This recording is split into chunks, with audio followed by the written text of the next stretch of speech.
Olá, meus queridos, muito bom dia. Hoje, 12 de agosto de 2025, e Deus tem uma palavra para o nosso coração nessa terça-feira. O texto de hoje se encontra em Atos dos Apóstolos, capítulo de número 12, a partir do verso 1. Vamos ver o que está escrito. Por aquele tempo, o rei Herodes mandou prender alguns da igreja para os maltratar. Mandou matar a espada Tiago, irmão de João. Vendo que isto agradava aos judeus, prosseguiu mandando prender também a Pedro. E eram os dias dos pães sem fermento. Depois de prendê-lo, lançou na prisão, entregando-o a 4 escoltas de 4 soldados cada uma, para o guardarem. A intenção de Herodes era apresentá-lo ao povo após a Páscoa. E assim, Pedro estava guardado na prisão, mas havia oração incessante a Deus por parte da igreja a favor dele. Eu quero fazer alguns pontos aqui para que nós possamos compreender aqui. Havia uma perseguição e havia uma autorização para prender aqueles que serviam a Deus, aqueles que andavam na presença de Deus, aqueles que buscavam ao Senhor. E nessa prisão, foi preso Tiago, irmão de João, e foi morto à espada. E o rei Herodes, vendo que aquilo agradava aos judeus, mandou também prender a Pedro. Isso, o apóstolo Pedro. Mandou prender e, colocando ele na prisão, deixou ele guardado com 4 escoltas de 4 soldados, que faziam ali a troca do turno, para que Pedro continuasse preso. A Bíblia diz que enquanto isso acontecia, a igreja do lado de fora fazia constante oração, perseverava na oração pela vida de Pedro, que estava preso. Eu quero primeiro falar aqui algo sobre o poder da oração, para que você não desista da oração, para que você não desista de buscar ao Senhor, para que você não desista de apresentar as suas necessidades ao Senhor, porque Pedro está como? Está preso. A igreja está do lado de fora, mas não desiste, mesmo em meio à perseguição, de orar. Mesmo vendo seus líderes serem decapitados, o outro estando preso, como a gente costuma falar, um foi morto e o outro estava preso para morrer dias após. Mas o que acontece? Como havia constante oração, você vai perceber que houve uma libertação. Então eu quero dizer para você que Deus é um Deus que liberta. Não importa o cativeiro, não importa a causa. O que Ele quer de mim e de você é que venhamos perseverar em constante oração. Continuando a leitura, diz assim: na noite anterior ao dia ao que Herodes ia apresentá-lo ao povo, Pedro dormia entre 2 soldados, preso com 2 correntes. Sentinelas junto à porta guardavam a prisão. Eis, porém, que sobreveio um anjo do Senhor, e uma luz iluminou a prisão.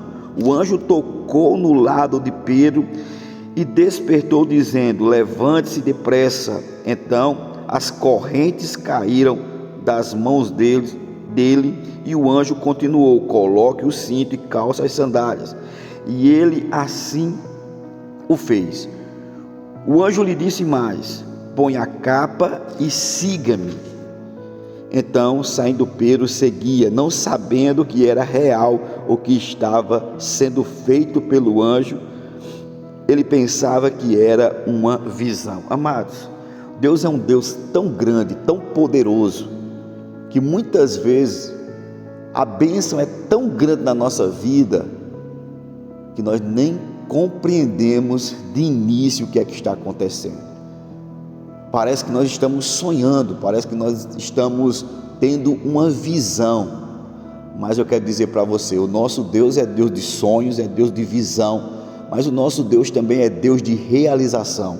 O que estava acontecendo ali era o cumprimento de uma oração, de uma incessante oração que tinha sido feita, e aquele homem agora estava provando de uma verdadeira libertação.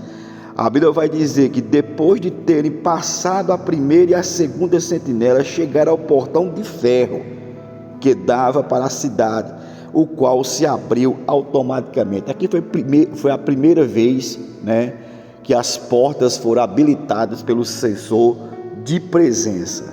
Você entendeu? Com certeza você já chegou diante de portas, principalmente no shopping, que as portas, ao você se aproximar delas, elas se abrem ou se abriram automaticamente.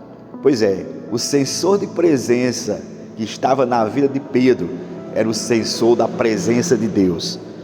Presença essa que abre qualquer porta, presença essa que abre qualquer portão. A Bíblia diz aqui que os portões, esses últimos portões, eram portões de ferro. Eu quero dizer que não importa se os portões são de ferro, são de bronze, não, se são de aço. Eu quero dizer para você que com a presença de Deus, todas as portas elas são abertas, as cadeias são quebradas, as correntes caem dos pés, das mãos. Por quê? Porque Deus ele é poderoso para cumprir, poderoso para ouvir a nossa oração, e não somente ouvir, mas fazer com que a nossa oração seja atendida e que o milagre aconteça. Então eu quero declarar sobre a tua vida: persevere em oração, continue buscando ao Senhor, continue lançando sobre Ele a sua ansiedade, colocando diante dEle talvez os seus medos, situações que te prendem, que te amarram, que colocam você no cárcere, que talvez você já está aí como que acorrentado há muitos dias, ou pessoas da sua casa, da sua família. Eu quero dizer, não desista, apresente eles diante de Deus, que Deus é poderoso para libertá-lo da prisão e libertá-lo da morte. Pedro estava ali preso, amarrado, acorrentado, e a sentença dele era aguardar o dia da sua morte, mas o anjo do Senhor apareceu e livrou a Pedro da prisão e da morte. Eu quero declarar sobre a tua vida que você, que a sua casa, a sua família estará livre, está livre da prisão e da morte. Por quê? Porque o Deus Todo-Poderoso está nesse momento abrindo as portas pelo poder da presença dele na tua vida e te fazendo viver o sobrenatural. Que o Senhor te abençoe de maneira poderosa em todas as áreas da tua vida. Creia que a oração ela pode mudar a situação, trazer libertação e fazer com que você viva o extraordinário de Deus, te tirando de cativeiros, te colocando de pé e abrindo para você novas portas de oportunidades. Portas estão diante de você pelo poder de Deus para que você viva uma vida abundante. Então, tome essa palavra, tome posse dessa palavra, se alimente dela e viva o extraordinário.